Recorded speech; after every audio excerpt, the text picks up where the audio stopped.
त्या घोड्याच्या टापाच्या पायाखाली त्या देशातील मानवता तुडवली जात आहे. विचाराच्या कलमाचं बाजारीकरण करून माणूस नागवणारे उत्सव सुद्धा त्यात बाधित निर्माण केले जातात. अशाच माणसांचा आणि माणुसकीचं काय हा प्रश्न इतिहासाच्या खोल गर्भात दडलेला आहे. कारण या गुलामगिरीचा गांजा मस्तकात पेरून कायम धुंद ठेवणाऱ्या या व्यवस्थेने तुम्हा आम्हाला कधी माणूस म्हणून जगण्याचा अधिकार दिला का? या देशामध्ये इतके वर्ष झाले संविधान लागू आहे, परंतु आज देखील या संविधानाचा अर्थ मानवमुक्तीचा जाहीरनामा तुम्हा आम्हाला समजला आहे का? यासाठी श्री बेलेश्वर विद्यामंदिर बेले इयत्ता 9वीचे विद्यार्थी तुमच्या पुढे विषय मांडत आहेत.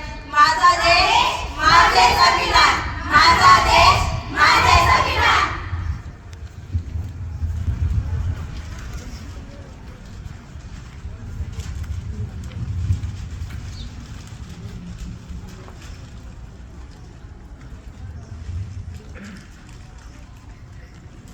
अरे यार, आजकालच्या लोकांना तर काही कामच नसतं, काही पण नाटक असतात.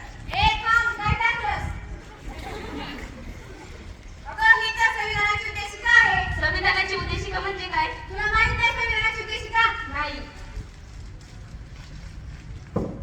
एखाद्या समाजाच्या गर्भामध्ये ज्यावेळेस सर्वसामान्यांच्या वेदना भयंकर प्रमाणात वाढून जातात, त्यावेळेस त्यांना जन्माला घालण्यासाठी एखादा महात्मा जन्माला येतो. आणि त्याच भारतीय संविधानाला जन्माला घालणारा महामानव म्हणजे डॉक्टर बाबासाहेब आंबेडकर. भारताची राज्यघटना म्हणजे संघराज्यपद्धतीने लोकशाहीपद्धतीने जोपास झाले आहे. बाबासाहेबांनी घटना 26 नोव्हेंबर 1949 रोजी लिहून पूर्ण केली व 26 जानेवारी 1950 ला ही भारतात लागू करण्यात आली. हाच काय संविधान जन्मदिवस.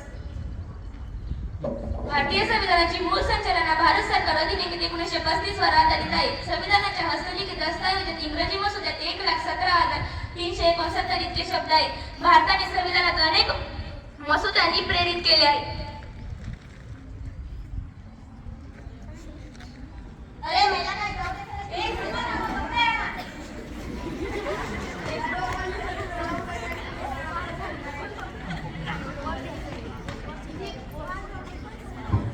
इथे काय झाले आहे? आता घेऊ नका, आम्ही याला पोलिसात घेऊन जातो.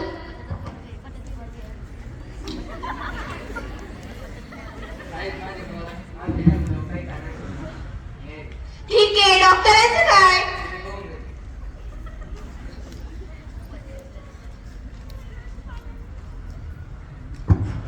डॉक्टर साहेब, माझ्या मुलाचे ब्लड ग्रुप तुम्ही बदलून टाका. ते तर ठीक आहे, पण या मोबाईलात मला काय भेटेल? तुम्हाला मी 2 लाख रुपये देईन. चालेल, तुम्ही निश्चित व्हा. भारतीय संविधानाने सर्वांना स्वतंत्र न्यायव्यवस्था अस्तित्वाची व्यवस्थित तरतूद केली आहे. परंतु भारतीय संविधान लागू असताना आपल्या देशात जर काही एखाद्या सेलिब्रिटीच्या गाडीच्या चाकाखाली लोक असे चिडून बळी झाले तरी त्यांनी शिक्षा होत नसेल तर तो निश्चित आपल्या संविधानाचा अपमान आहे. भारतीय संविधानाची महत्त्वाची उद्दिष्टे म्हणजे भारतीय संविधानाने सकारात्मक पक्षपात स्वीकारला आहे. म्हणजे एका बाजूने भारतीय संविधानाने आम्हाला समता दिली तर दुसऱ्या बाजूने भारतीय संविधानाने भारतीय मागासवर्गीयांना आरक्षण दिले. त्यांना आरक्षण दिले पण आम्हालाही आरक्षण हवे. याला तुम्ही 0.5 लक्षण असे म्हणतात.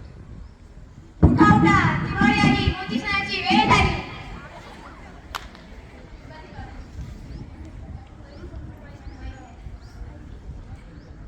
ईद मुबारक.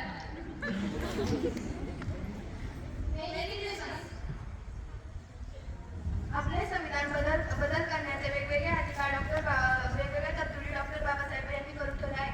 आपल्या समुद्राचे बीज संविधानाच्या फुल्याने पेरलेले आहे. आपल्या संविधानाच्या उद्देशामध्ये सार्वभौम असा शब्द आहे. सार्वभौम म्हणजे आपण कोणाच्याही अतिरिक्त दबावाखाली नाही असा होतो.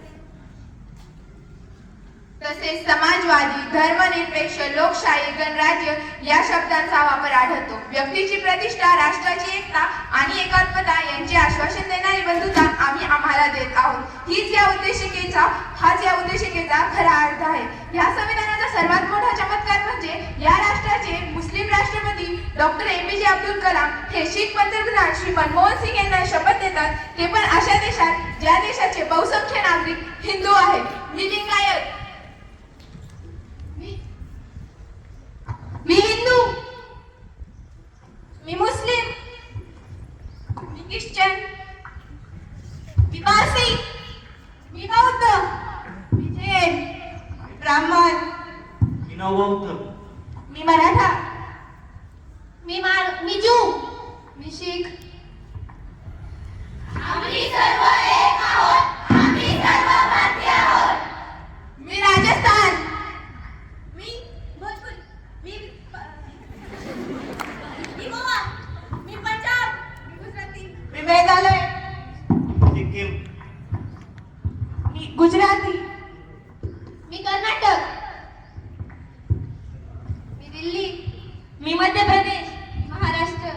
आसाम. मी मराठी. मी उत्तर प्रदेश.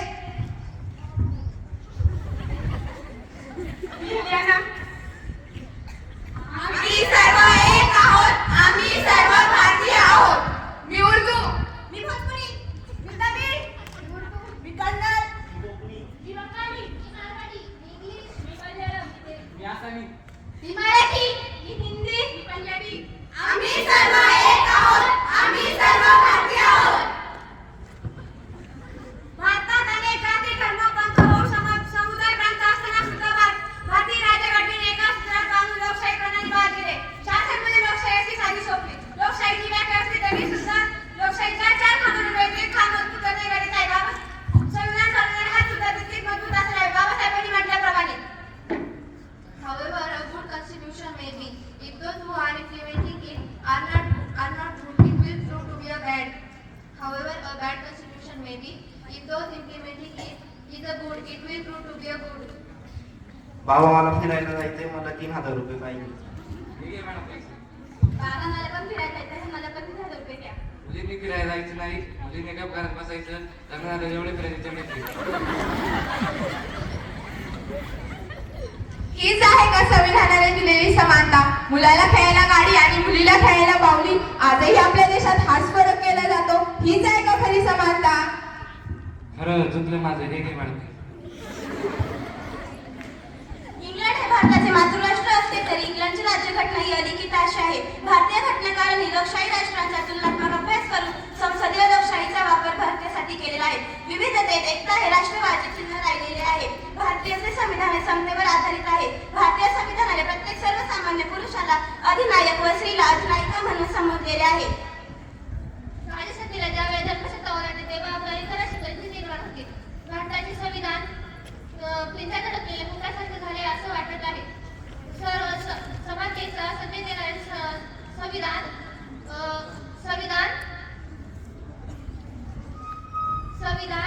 नावाचा मोठा ग्रंथ आजपर्यंत सर्वसामान्य लोकांपर्यंत पोहोचला गेला नाही, बहुमतात पोहोचवला गेला नाहीये. चला कल्याणनगर. थांबा मला पण येऊ द्या. अहो दादा, तुम्ही इथे कुठे बसला आहात? ही तर महिला आरक्षणाची जागा आहे. उठाय तुम्ही. त्याला काय होतंय कुठेही बसल्यावर? अहो कंडक्टर, हे महिला आरक्षणाच्या सीटवर बसले आहेत. तुम्ही इथे बसू शकत नाही. ही महिला आरक्षणाची सीट आहे. हो चुकले माझं. आज संविधानात लढणारी लोक कशी आहेत, किती जागरूक आहेत यावरच भारतीय संविधानाचे भविष्य हे अवलंबून आहे. आजची परिस्थिती बघता आज समाज प्रगत नाही, तो काही संकुचित अस्मिताच्या प्रभावाखाली आहे. आज संविधानाने आपल्याला एक व्यक्ती एक मत एक मूल्य हा अधिकार बहाल केलेला आहे. सामाजिक क्षमता सुद्धा मिळाली आहे, पण वास्तविक तशी सामाजिक क्षमता आज काही मिळत नाहीये. ही खरी वास्तविकता आहे. 4थीच्या पुस्तकात संपेचा धडा व गावाच्या बाहेर दलितांचा वाडा ही परिस्थिती आज सुद्धा बदललेली दिसून येत नाही. छत्रीची रंग आणि आज पण सर्वसामान्य लोकांच्या घरी येण्याऐवजी राजकीय किल्ल्याच्या घरीच पाणी भरताना दिसून येत आहे. भारतीय संविधानातील मूलभूत अधिकार व कर्तव्य सर्वसामान्य लोकांपर्यंत येण्याऐवजी राजकीय किल्ल्याच्या घरीच पाणी भरताना दिसून येत आहे. भारतीय संविधानाच्या कलम 32 नुसार जर आपल्यावर अन्याय झाला असेल तर आपण सर्वोच्च न्यायालयात जाऊन त्याची दाद मागू शकतो. परंतु आजची शोकांतिका पाहिली तर लोकांना न्याय मिळवणं इतकं अवघड झाले की लोकांना अन्याय सहन करून घेणं सोयीचं वाटू लागले. काही दिवसांपूर्वी कलम 36 ते 51 मध्ये याबद्दल सर्व मार्गदर्शक तत्त्वे दिलेली आहेत. परंतु काही दिवसांपूर्वीच्या आयर्लंड विद्यापीठातील हल्ले पाहिले तर शासन रक्षण करते की भक्षण असा प्रश्न पडला अजून आपणास राहणार नाही.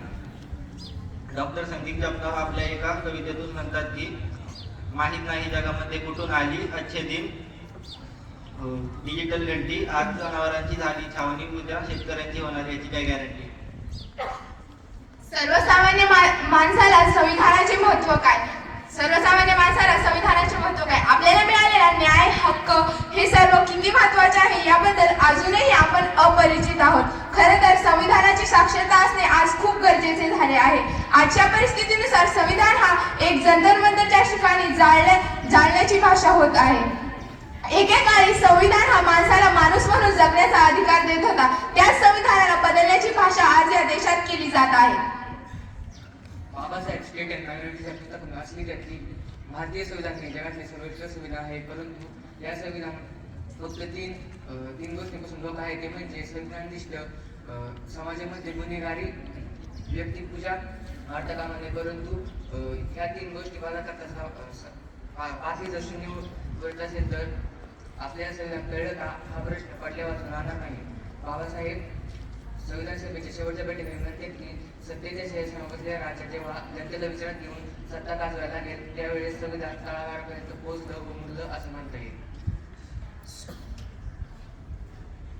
आपण म्हणतो संविधान वाचवले पाहिजे, पण आज संविधान वाचवण्यापेक्षा संविधान वाचणे सर्वात जास्त महत्त्वाचे आहे. शेवटी इतकेच म्हणेन, अशा या भारतीय संविधानानं नावाच्या मानवतेच्या जाहीरनाम्याला लागू नये कुणाचाही धर्मस्पर्श, त्याने नेस्तनाबूत करून टाकावे तिथल्या सांस्कृतिक दहशतवाद्यांच्या झुंडी नकारात्मकतेच्या जाळ्याला कातरून उभं करावं नवदालन, त्यातूनच उमेद मानवतेचं पीक ठरवून. कारण हा एक असा मार्ग आहे जो खुला आहे सर्वांसाठी, जो उचलून जातो मानवतेचा हा ध्वज आभाळपार. म्हणूनच आम्ही म्हणतो, आम्ही भारताचे लोक, भारताचे सार्वभौम, समाजवादी, धर्मनिरपेक्ष, लोकशाही गणराज्य घडवण्याचा व त्याच्या सर्वांना विकास, सामाजिक व आर्थिक, राजनैतिक न्याय, विचार, अभिव्यक्ती, विश्वास, श्रद्धा व उपासना याचे आश्वासन देणारी बंधुता, संकल्प करून निर्धार करून आमच्या संविधान सभेत आज